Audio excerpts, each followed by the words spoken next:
Hello everyone, my name is Gladys Kusiwa and I am a biomedical scientist working in the Haematology and Blood Transfusion Laboratory at the Kettering General Hospital in Northamptonshire. Many years ago, my job title in certain parts of the world would have been a laboratory technician or a medical laboratory scientific officer, but my official title is a biomedical scientist. Occasionally, I have had people refer to me as a laboratory technician, but I try not to take any offense when they do say that. So, who's a biomedical scientist, you may be wondering? Well, when doctors or nurses take samples from patients, they send them to pathology laboratories for them to be analysed, and it is down to a biomedical scientist to analyse such samples to aid in the diagnosis of diseases. These samples could be blood samples, urine samples, they could be sputum samples, they could be stool samples, body fluid samples, or even body tissue samples. Biomedical science is one of the broadest areas of modern sciences, and it does underpin much of modern medicine. Because of that, it is split into four main disciplines. These are namely cell sciences, and that includes histology and cytology. And biomedical sciences working in those areas would be looking at patient body tissue under microscopes to establish the cause of diseases.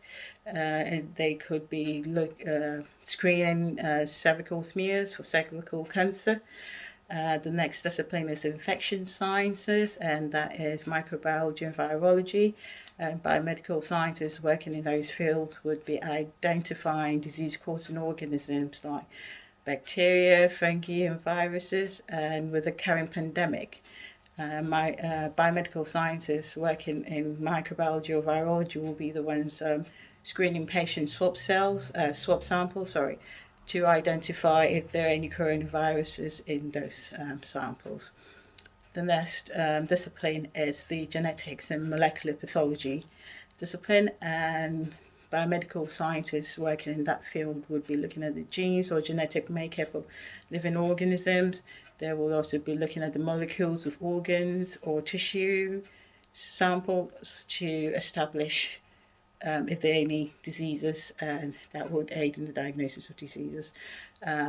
Finally, the next discipline is the blood sciences discipline, and that encompasses clinical chemistry, immunology, haematology, and blood transfusion.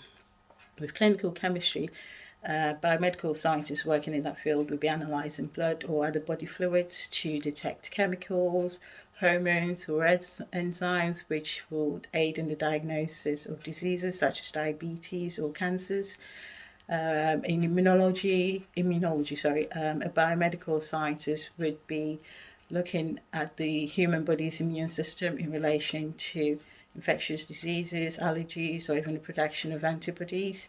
And for example, with the current coronavirus pandemic, samples might be sent to the immunology department, where they would have to check if a patient has built any antibodies against coronavirus. That's if they've they have contracted the coronavirus.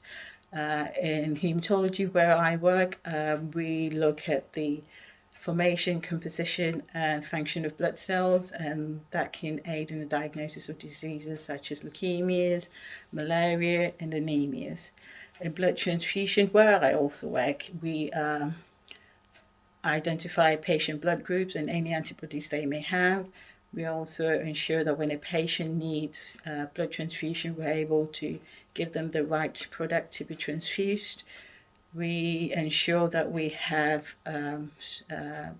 stocks of blood or blood products available to cover major incidents, critical incidents such as road traffic accidents, operations, or any major traumas. I believe the job of a biomedical scientist is very important, and without a biomedical scientist, the diagnosis and treatment of many diseases would be less effective. So why did I choose a career in biomedical science? Not too long after my GCSEs, unfortunately, I became very poorly and ended up in hospital needing blood transfusion. And I remember the doctors and nurses coming and going saying, oh, your results are in from the labs and they show the reason why you're as poorly as you are. And I was just there thinking, how did they find out? What did they do to find out? I just want to know. I was so intrigued. I was very curious. So I said to myself when I came out of hospital, I want to work in the lab. I want to be that person who is able to establish what is causing a patient's illness. And also, I also wanted to say thank you. It was my way to say thank you to the people who had been involved in my care directly or indirectly, because I didn't know all of them. So I said, in order to do that, I would have to work in the health sector, and said to myself, I'm going to pursue a career where I could work in the hospital laboratory. At that time, I didn't know anything about biomedical science. I didn't know who a biomedical scientist was. All I had was doctors, nurses, social workers, physiotherapists, pharmacists, radiotherapists. Never, ever in my life had I heard about a biomedical scientist, not to talk of seeing one. So my mission was just to work in the laboratory. I didn't know how I was going to do it, but I knew I wanted to do that. So when I took my A levels,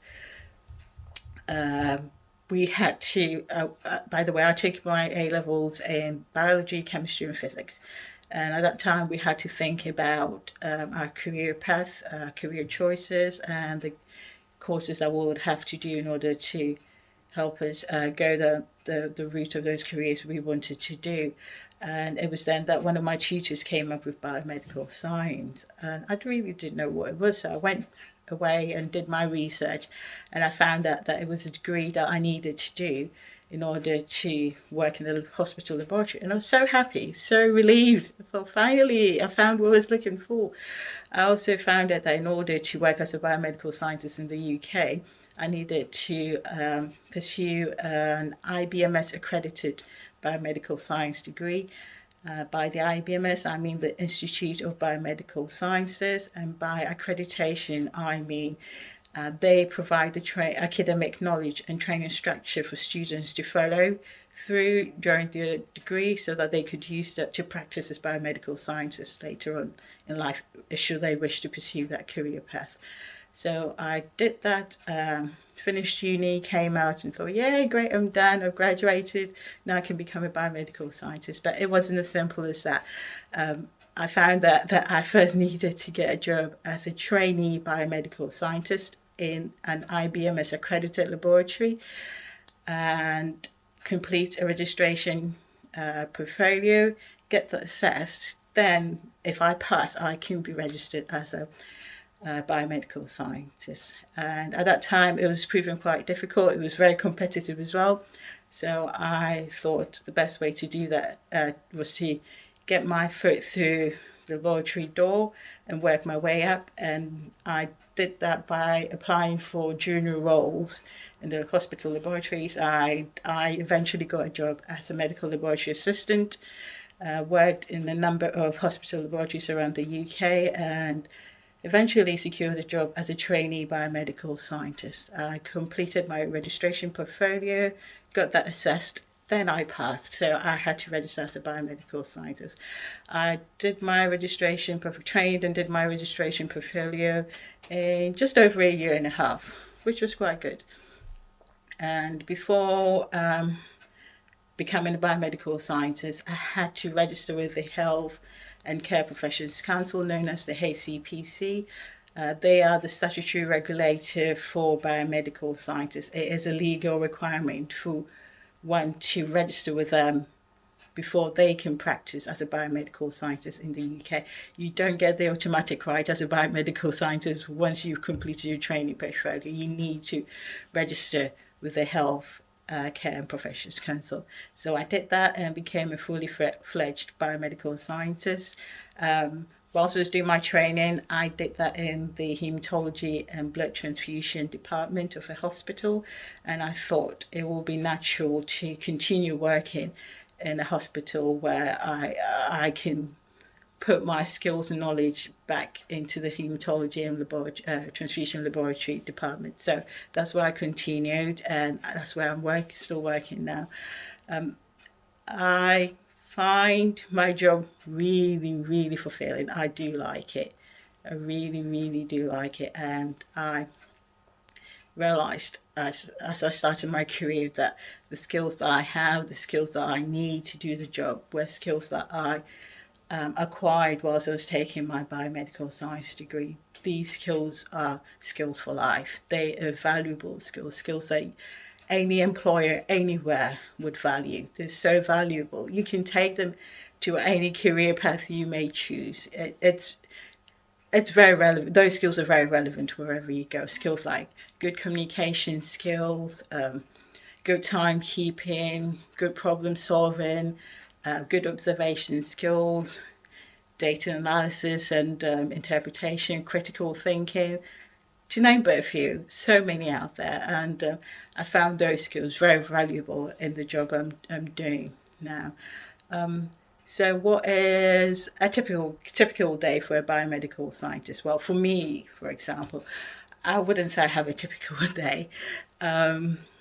We provide a 24-hour service, 24 hours, 7 days a week service for the hospital I work in.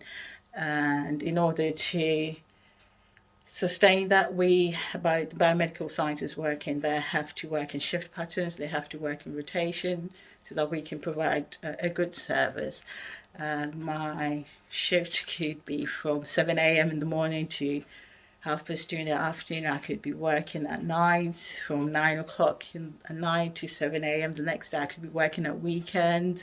It could be any time, any day. It doesn't matter if it's a bank holiday. It doesn't matter if it's Christmas Day, New Year's Day.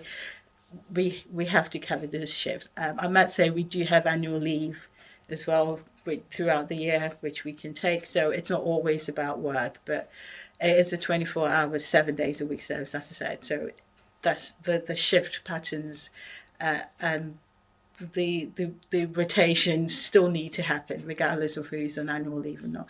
Occasionally there may be times where we'll have to stay back at work to help out because we may have an influx of work, or there might be a situation of work. We could get people coming in to help at work as well. We do it for the love of the job. We do it because we care about patients. So I wouldn't say I have a typical day, but it's just a day as I see it. Even on a day going to work, nobody knows what's going to happen. You could be working in one area of the haematology lab, for example. I could be looking at blood films, looking at cells under a microscope to see if it can help in diagnosing the patient's disease. And the next minute I could be told you need to go into the blood transfusion laboratory to go and help them out because they may have a major trauma who has come in, and all hands should be on deck in that department. So it's very varied from day to day. I do enjoy that. Sometimes you think, oh, can I cope? But I love it. I find it very fulfilling. The most satisfying thing about my job for me is when a patient comes in and they're very poorly and they might be on the verge of dying. You do all that you can to help this patient, and at the end of the day, you are told the patient is well, the patient is okay, and at some point in time they recover and can go home. And I find that very satisfying. You are proud of what you've done. You know you've done all that you could to make sure that the patient is okay. Unfortunately, there is a downside to my job for me, and that is when patients come in who are very poorly as well, and unfortunately they don't make it, regardless of whatever you do to help the patient. Not too long ago, I had a baby who came in, and the baby was quite poorly. We did all we could, liaising with different members of the team, the medical team, the clinical team, trying to help this patient. We did as much as we could, but unfortunately, the patient didn't make it. And in those situations, I find them really hard. I don't really take work home with me, but I got home and I was just thinking about the patient. I was thinking of the patient's family. If there's anything we could have done more, but there wasn't anything. There was nothing at all. And in situations like that, you sit back and reflect about your day, what you've done, and it makes you feel you've given your best, and you would continue to give your best. So that's the downside. for me about my job. In terms of progressing through the job I'm currently doing, well, there are several grades in my career path. I'm currently a Band 5 Biomedical Scientist. There's also Band 6, a Band 7, a Band 8, and I think there's another band on top of Band 8. And you would need to obtain a specialist portfolio, get that assessed, pass that, and become a Band 6. Then if you want to be involved in a more senior role in the laboratory, you can apply and get a Band 7 role. If you, for example, want to become a laboratory manager as well, you could progress on and become a Band 8, and so on and so forth. You could also branch out and become a clinical scientist. You could go into quality control, auditing. There's so many other areas you could branch into. So I think it's a job that allows you to branch into a lot of other areas if you choose to. I would encourage anybody who's thinking about a job in biomedical sciences to do so. I am hoping that by the time, if you choose to do so, by the time you're ready to become a biomedical scientist, the working conditions will be much better. It may not be as how should I put it? The working conditions may not have all these erratic shift patterns in place. You may have a better working condition.